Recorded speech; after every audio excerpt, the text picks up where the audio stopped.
Hi guys, Aunt Ashley here again.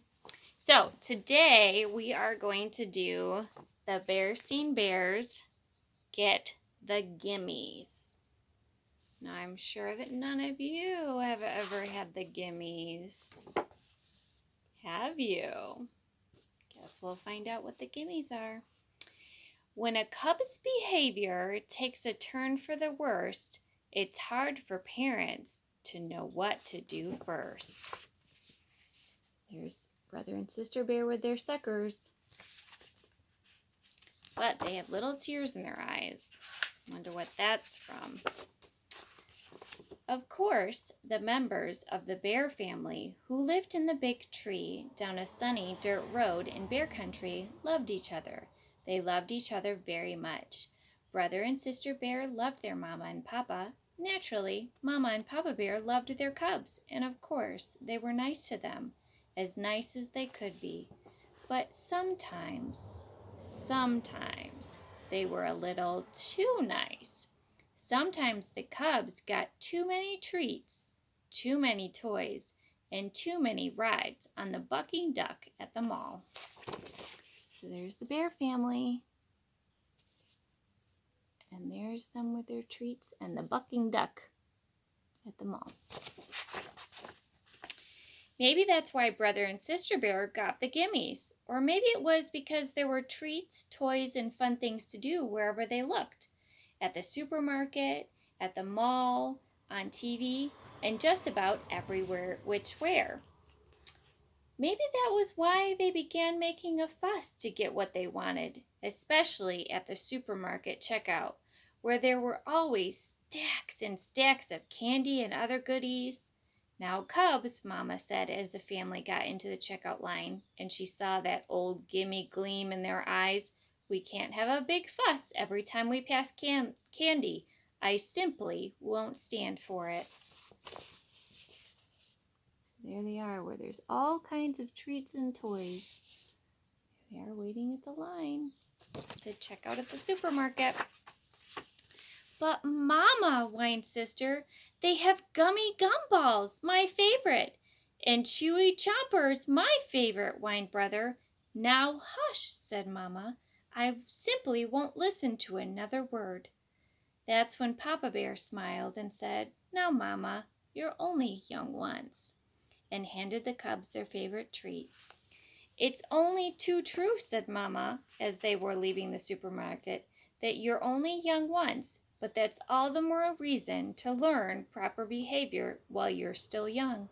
And I certainly think, Look, shouted sister, a new ride.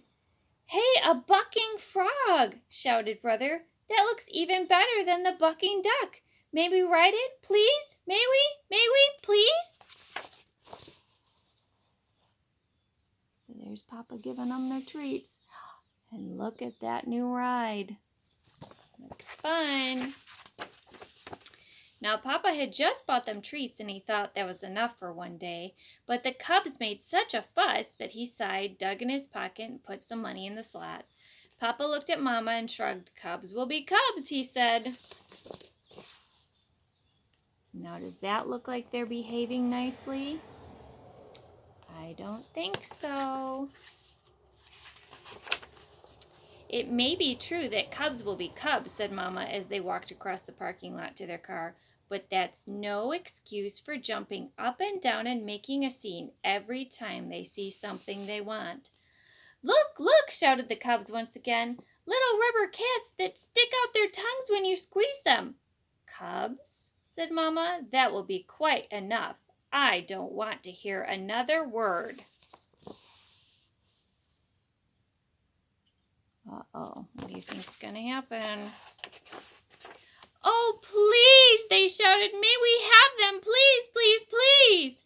Papa decided it was time to put a stop to all the fussing. Stop that fussing, he said in his loudest Papa Bear voice. But they were making such a commotion, they didn't even hear him. Sister was jumping up and down so hard that she fell over backwards and started kicking her feet in the air. Please, shouted the cubs so loudly that the whole parking lot took notice. Said embarrassed Papa to the toy seller. 2 of those rubber pussycats, please. Look at them and the fuss they are making. Not very good. The rubber pussycats not only stuck out their tongue when you squeezed them, they squeaked all the way home as well. Mama was quite annoyed by the time they got back to the treehouse, but Papa was so angry he could hardly speak. It wasn't until the cubs had gone about their business and Mama had made a pot of tea that Papa's voice came back loud and clear. Of all the outrageous, disgraceful, embarrassing behavior I've ever seen, he roared, that selfish, greedy performance by our cubs was the worst. Brother and sister have the worst case of the galloping gimmies I've ever seen. So there they were, going home, squeaking in Mama and Papa's ear. Papa does not look too happy, does he? Yes, said Mama calmly, sipping her tea. But have you ever stopped to think about why they have the gimmies?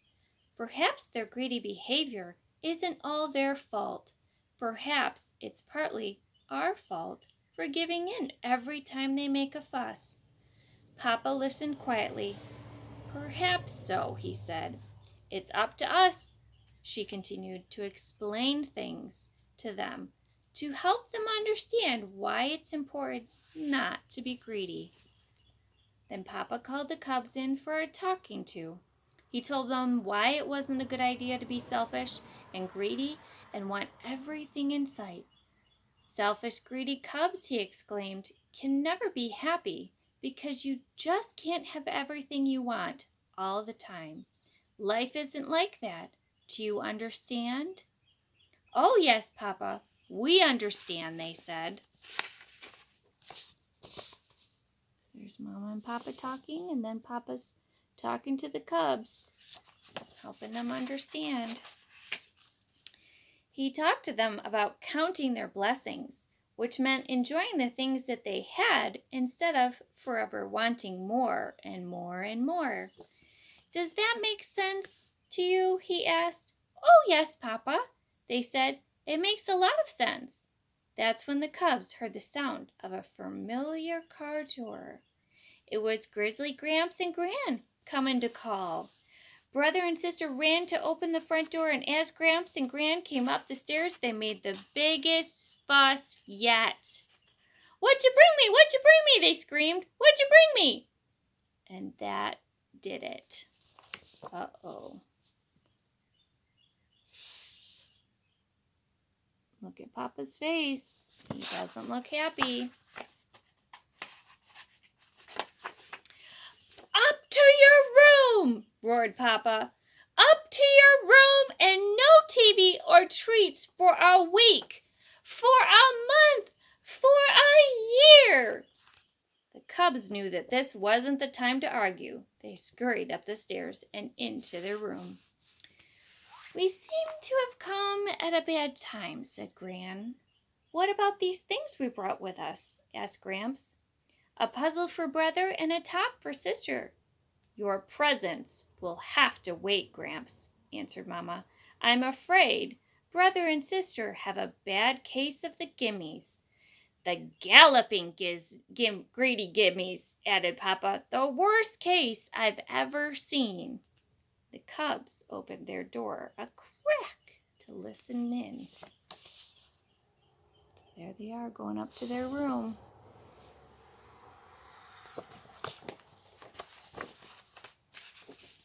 The worst case, you say? Said Gramps, looking Papa in the eye. Seems to me you were quite a gimme cub yourself when you were little. Brother and sister sneaked to the top of the stairs so they could hear better. I was? Said Papa. Of course. We didn't have malls or supermarkets back then, but there was old Roof Grizzly's general store. Wonderful place. Sold just about everything. Honey cakes, licorice sticks, molasses apples, and all sorts of toys and novelties. And did you ever have the gimmies? Did you ever? You wanted everything in sight. Downright embarrassing. Why, it got so bad we couldn't even go there anymore. So look, there was Papa when he was little. So we worked out a deal, said Gran. When it came time for a trip to the general store, we'd had you decide on a treat ahead of time. It could be a sweet, a toy, or a book. And that was it for the day. Right, said Gramps. And if you came down with the Gimmes, we went right home and you got nothing. That sounds like a pretty good plan to me, said Mama. Me too, said Papa. The cubs tiptoed back to their room. It sounded okay to them too. So there's Gramps and Grams talking. The next time the Bear family went to the supermarket, they tried the Gramps and Gran plan, and it worked. Brother decided he would get a book about dinosaurs, and Sister wanted a new box of crayons. Mama and Papa were very proud when the cubs passed the candy rack without so much of a peep. Brother and Sister were pretty proud of themselves too. Look at how nice they all are going through the store.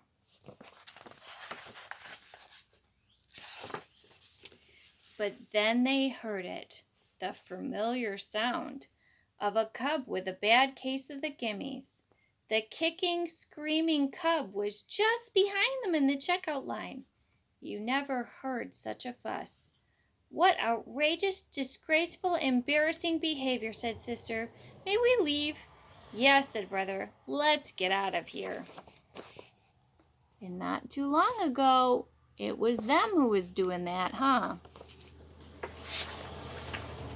And that's how Brother and Sister Bear got rid of a pretty bad case of the galloping, greedy Gimmes. So that's the end of that one. So I hope we don't have any issues with Gimmes with anybody. We have to remember that we are very blessed with the things that we have. All right, so that's today's story. I hope you guys are having a great day. I'll see you next time. Love you. Bye.